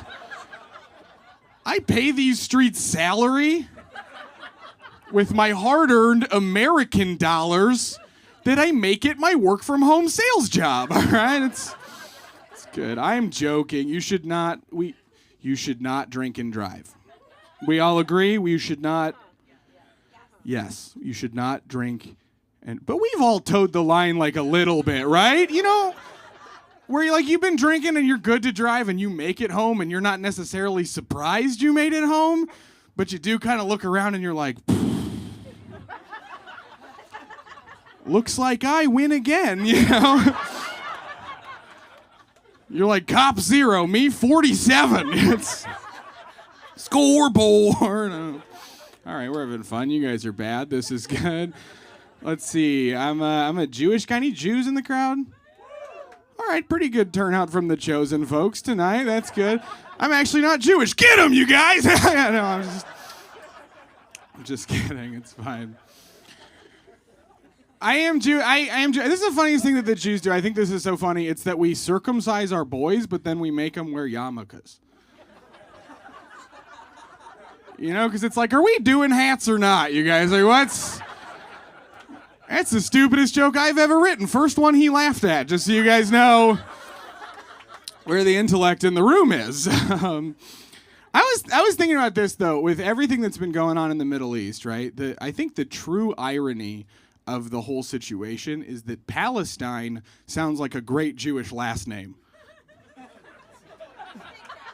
Couple of you, right? Just like, how you've reached Isaac Palestine, attorney at law, right? They're not all bad takes. We can just have fun sometimes, you guys. It would make sense to you if you had any Jewish friends. Okay, very good. I will say anti-Semitism's been on the rise. That's bad. Obviously, that's bad, right? But as a Jew, I was looking at it, and anti-Semitism is definitely, in my opinion, the funniest form of racism. Right? Because it's the only one where all the things that they say are like kind of whimsical. You know what I mean? Like I saw a tweet that said that Jews were shapeshifters. That we could change form. And I was like, if Jews are shapeshifters, how come most of us are 5'7", you know? It's like, oh, we can be anything we want and none of us are good at sports? Okay. You know, something doesn't smell right to this Jew, you know? All right. That was a new one, and it did okay. It was a little tense for a minute there, but that was cool. Let's see. I'm not a tough guy. I'm kind of a pussy. That is what it is. Over the holidays, I was with my family, and my dad and I, we were drinking, and we started wrestling. 'Cause that's what dudes do when we get drunk, right? It's the weirdest thing. I don't ever expect it to happen, but then like 6.5 Coors Lights later, I'm like, come here, old man. You know, just like, let's fuck up your other hip, you know? It's fun. And I didn't want to hurt him. He's 61. I was like, I don't want to hurt this guy, right? But like 10 seconds into this fight, I realize I'm in way over my head, all right? I'm like, old dog still got a gnarly bark on him, all right? And that's when I started thinking about it. I realized that the true test of being tough, if you're a man, is whether or not you can win in a fight with your own father, all right? Because your dad is the only person in the world who is 100% not scared of you, you know? Your dad is the only person who knows all your weaknesses and is not afraid to exploit those, all right? Like, I didn't want to hurt my dad, but quickly I realized I'm fighting the only person who watched every touchdown pass I ever dropped, you know? Like, anyone can win in a bar fight. Can you win against a guy who's going, some dads get a Heisman, I got a little bitch, you know? Disappointment's a strong motivator is all I'm saying. I think like I was thinking about it, right, though, and I was like, dads are just naturally like they're all tougher than us, just no matter what. Across the board, your dad is tougher than you, right? Because he's just been like drunk and agitated for like 30 years by you. And then I was thinking about, I was like, why don't we recruit our fathers to the military, you know? Like, why are we sending our wayward youth to fight our wars? We should just get all of our dads together and fucking throw them a rifle and be like, the Taliban is fucking up the Wi-Fi, all right? Like, it's... Fallujah would be rubble in a week, you guys. That's all I'm saying. I think as men, as dudes, like we're like conditioned from a young age to like romanticize war, right? It's like play video games and play toy soldiers. You know, it's like, and most men think that they would be a good soldier. I personally believe that I would be the first one shot in the face. That's what I think. I think I'd be casualty number one of the war. It would not be cool either. It'd be like if they sent me out at D-Day, I'd be like peering over the side of the boat, just like, ooh, I've never been to France before, you know? Just bop right in the head. They'd have to write to my mother like, your son was killed in action. Well, he was almost killed in action, you know? He was killed and then action ensued shortly thereafter, you know? That's good. I don't know. I think you should be tough. I think you should try to be tough. That's what I think. Because the world is a weird place now, right? Especially like today. And especially because like no matter what you think, we all kind of believe that society's probably going to collapse soon, right? Everyone kind of feels, everyone looked down when I said that, so it didn't bode well. And I'm not today tough. I'm not apocalypse tough by any means, all right? So my doomsday prepping has just been changing my standards in women, right? Because like I'm gonna need to meet a girl who can pick up the slack for me in the end times, you know?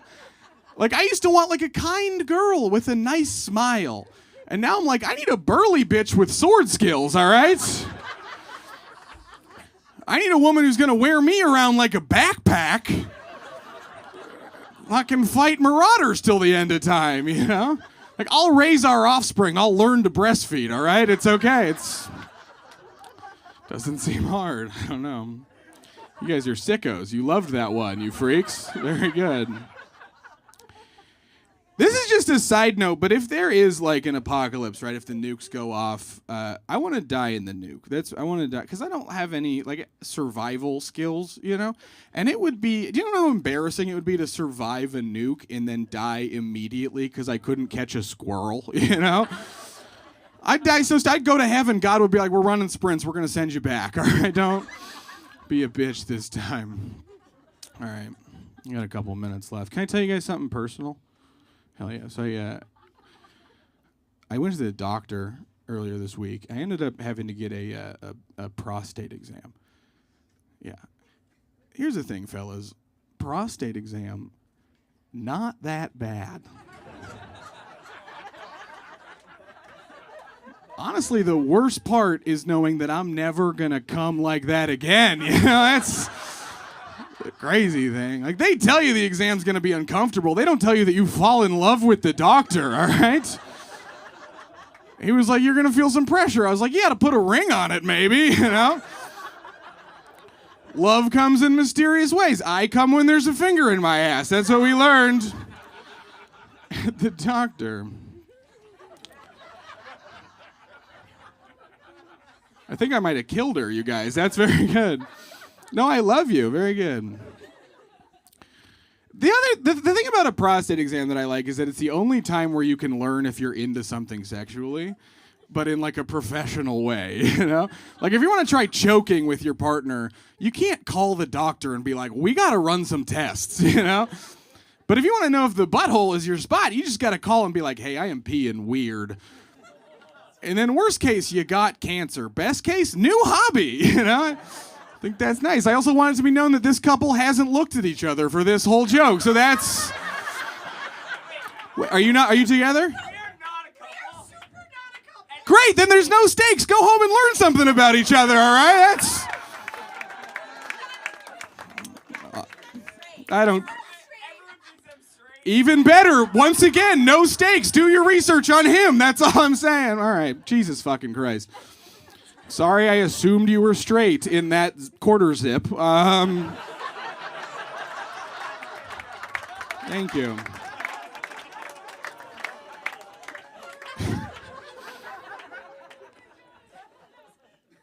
The other thing about a prostate, we're still talking about this, by the way, is that a prostate exam is the only thing that dudes have to complain about, right? As far as going to the doctor. Like, we all know that it's worse for women, but we're babies about it. Like, I got a prostate exam. I went home to my girlfriend and I was like, he put his finger into my ass. And then she came home from the gynecologist and she was like, I got fisted by R2D2, all right? All right, you guys have been lovely. Give it up for Joe, everyone. Come on.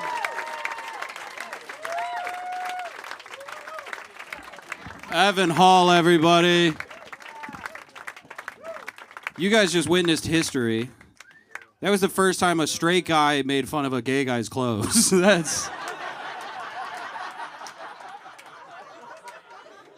like,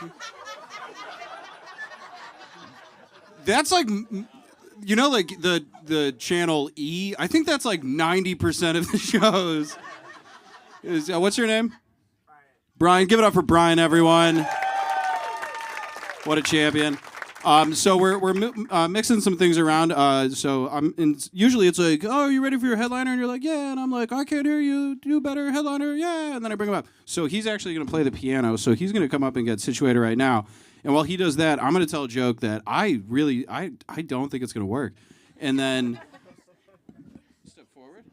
And then when I'm done telling this joke, instead of like, give it up for your headliner, we're going to do it like a cool jazz show. So I'm gonna say the joke, and then I'm gonna go, ladies and gentlemen, Mr. Stephen Haas. And when I do that, everyone cheer for your headliner. Sound good? Okay. All right.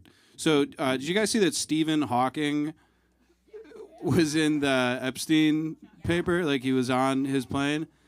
Man, you could take the dog out of the fight, but you can't take the fight out of that dog. Okay, that's... By fight, I mean, all right, you got it. Ladies and gentlemen, your headliner, Mr. Stephen Haas.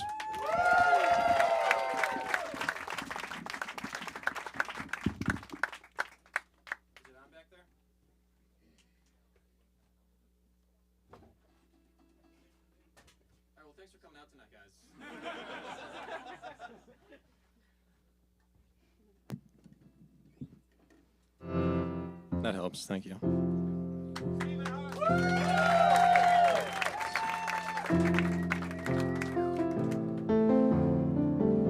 How does that sound? Is that too loud, too quiet? Sound good back there? Yeah? Hell yeah. What am I hearing right now? Is that the snare? Oh, okay. I thought I was having a stroke. Thank you. Give it up for Nate real quick. He runs the Humble Jungle. But this was my mom's idea, by the way. Before we go any further, just know my mom was like, you should play piano on stage. Which is now I'm trying it. She always gives good advice. She was the one who suggested that I get on Saturday Night Live. Why didn't I think of that, Mom? That's awesome. That's such a good idea. But my mom, she's getting involved in my life more. My mom just signed me up for The Bachelorette. Did you know you can just sign other people up? She applied me. Let me be clear. There is an application process to get on The Bachelorette. That would be a better show, though, if they just took the first 25 people. They got signed up by their moms. They just brought them all to the mansion. It was like, pick one, bitch. You're on The Bachelorette now. But no, I don't think I'll be doing The Bachelorette. I don't know. That show's for the best daters. That's like, if you're on that show, you're dating at a professional level. They're all doctors and they're lawyers. They know how to dress. They all have mattresses. They're like crushing it on that show. I love that my mom signed me up, though, the confidence in her son. It feels very much like if you wanted to help your son lose weight, so you signed him up for the Olympics. It's like, Steven, you should be competing against Michael Phelps. That's what you should be doing. On camera. You should do that on camera. would never. I don't think I would do well in The Bachelorette. I don't mean like not win. I think I would attack a cameraman. I think I would freak the fuck out on The Bachelorette. Because this is the thing, if you're on The Bachelorette and you go in for the kiss and she doesn't want to kiss you, they keep pointing the cameras at you. If you stand up and go, hey man, can you delete that footage real quick? They keep pointing the cameras at you. If you attack a cameraman and say, I didn't want to fucking be here, my mom signed me up, they keep pointing the camera at you. That's fucking insane.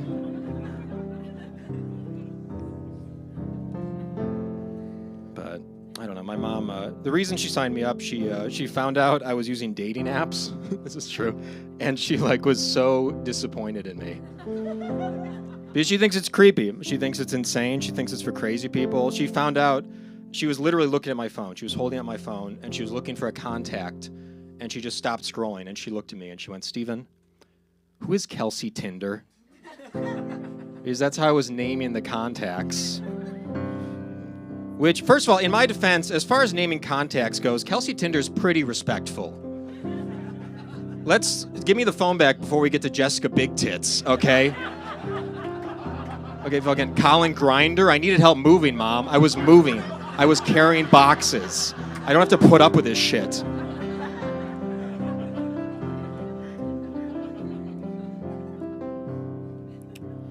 But, I don't know. Does anyone have kids? Yeah? I don't know. None of my friends have kids. It feels like no one my age really wants kids anymore, you know? I know I don't want kids. My sister does not want kids. My brother does not want kids. My brother has kids. And even he is not totally on board with it. I think, this is my theory, I think no one wants kids anymore because the sex ed got too good. You know, in the 1950s, the sex ed, there was a video of a stork, and it was and the stork brings the baby, and the girl takes the baby, and it's the girls were like, yeah, I'll do that. Nowadays, girls can go on YouTube and just watch birth complication videos. There's a whole group of women that are just fuck that. I am not doing any of that.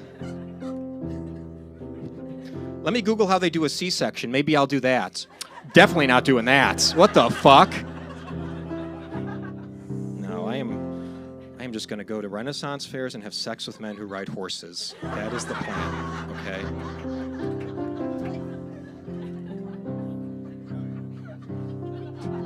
That last part was about one specific woman, but that's the vibe that they're giving off. I mean, that's...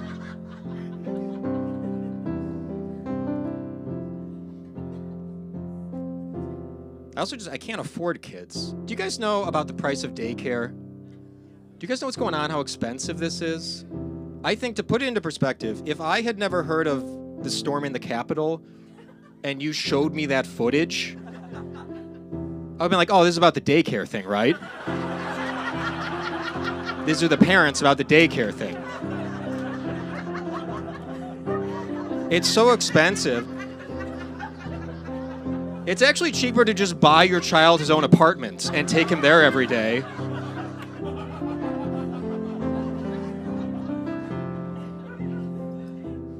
This is true. This is my brother's daycare. This is true. Has an 18-month wait period. Think about it. That's twice the time it takes to grow the kid. It's how do you even get in there? You must have to call them shortly after you meet the woman.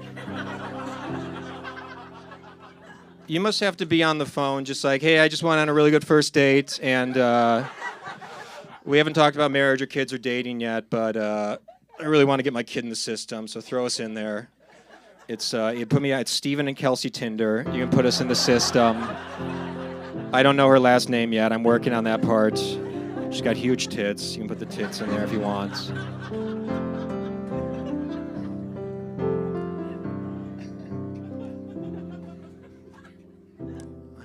I also I can't. My brother has kids. The way he gets sick now is insane. You know, my brother, have you seen a parent who's sick? My brother gets sick like a peasant in the Dark Ages. He's like shaking and he's shivering and he's coughing blood into a handkerchief. He's going blind and he's just like, sorry, Sophia brought something home from daycare. It's like, in what, a fucking time machine? You have tuberculosis. How did this happen? And what are the kids doing at daycare? Are they sharing needles? Why are they getting sick like this?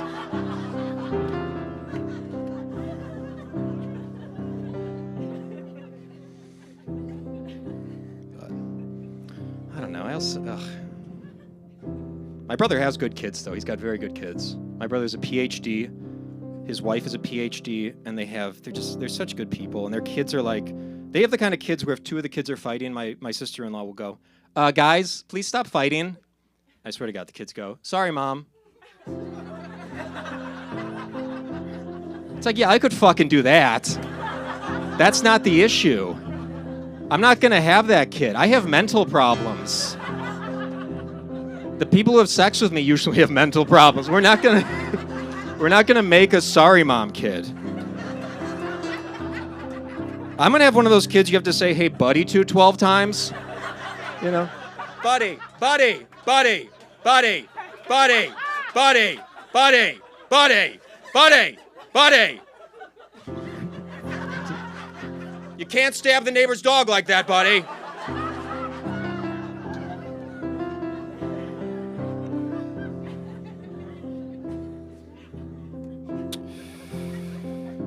But no, kids are great. Kids are great. That's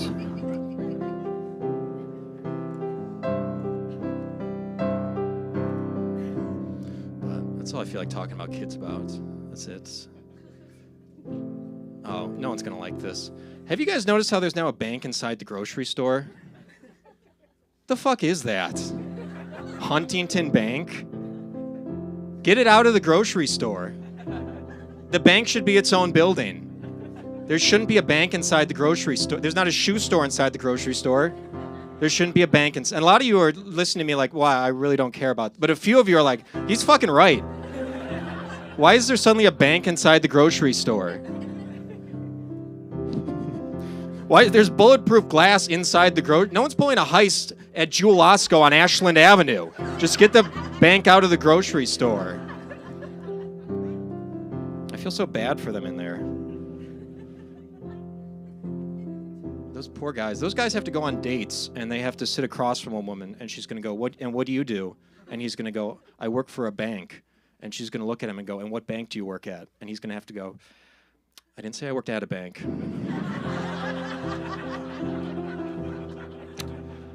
I work next to the deli department.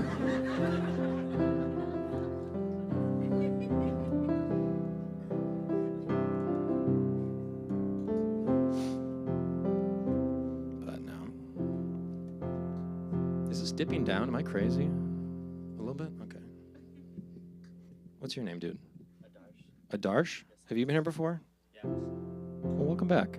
I feel like I'm talking just to you right now. Usually there's not someone this close to me.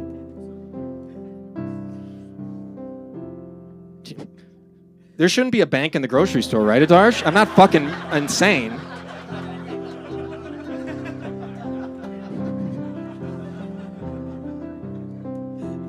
No, I did. I used to bag groceries. I used to work in a grocery store. Did you know that you have to watch 4 hours of training videos to bag groceries? Doesn't that feel excessive? 4 hours? All I remember about the video was the music, because there was this, it wasn't even music, it was like,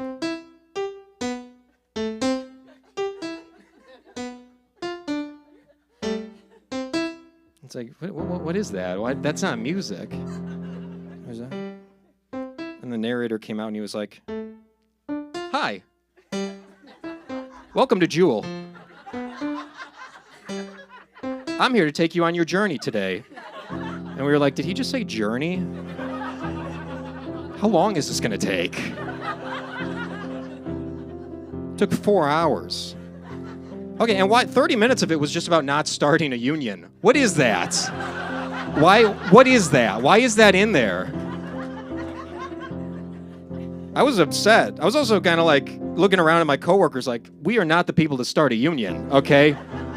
We are bagging groceries at the grocery store.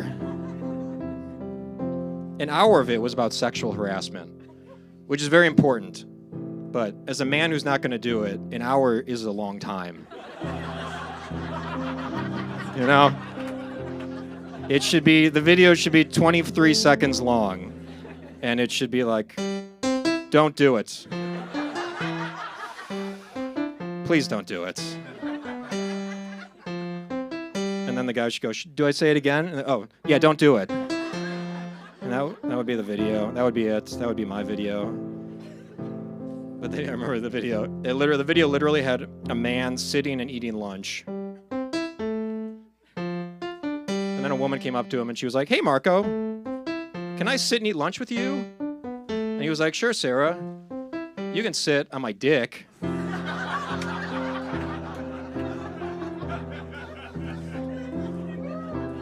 And then the narrator came out and he was like, so what did Marco do wrong in that situation? It's like, well, Marco did a few things wrong, actually. Marco did what we call going all in. And you got to ease into that, Marco.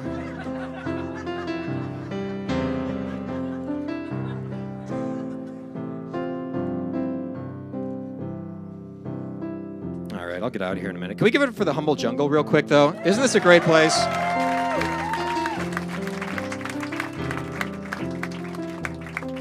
It's been such a fun night. What do we talk about to close out? Politics? I'm just kidding. No. One of my friends. I want to talk about this. Do you guys go to the Pride Parade? Isn't that a fun time? I love the Pride Parade. I go every year. It's just so much fun. This last year I went, though, there was a float or like a partition thing for asexuals. And I don't want to divide the room, but I don't really care for the asexuals. I don't think they should be a part of LGBT. That's my only stance. I think I just don't. I think I think the LGBT has suffered hardships, and I think the asexuals have had it too easy for too long, and I don't support them. I don't think no one's ever been discriminated against. There's never been a priest who refused to marry two asexuals. There's never been a father in Alabama yelling at his teenage son like, "No son of mine's gonna be no goddamn asexual. You will pick a hole and you will fuck it." We fuck holes in this house. This is a Jesus-loving whole fucking house.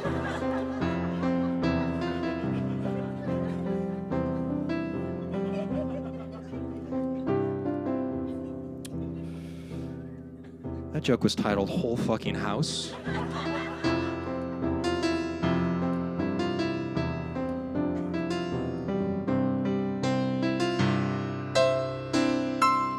All right, that's it, guys. Thanks so much.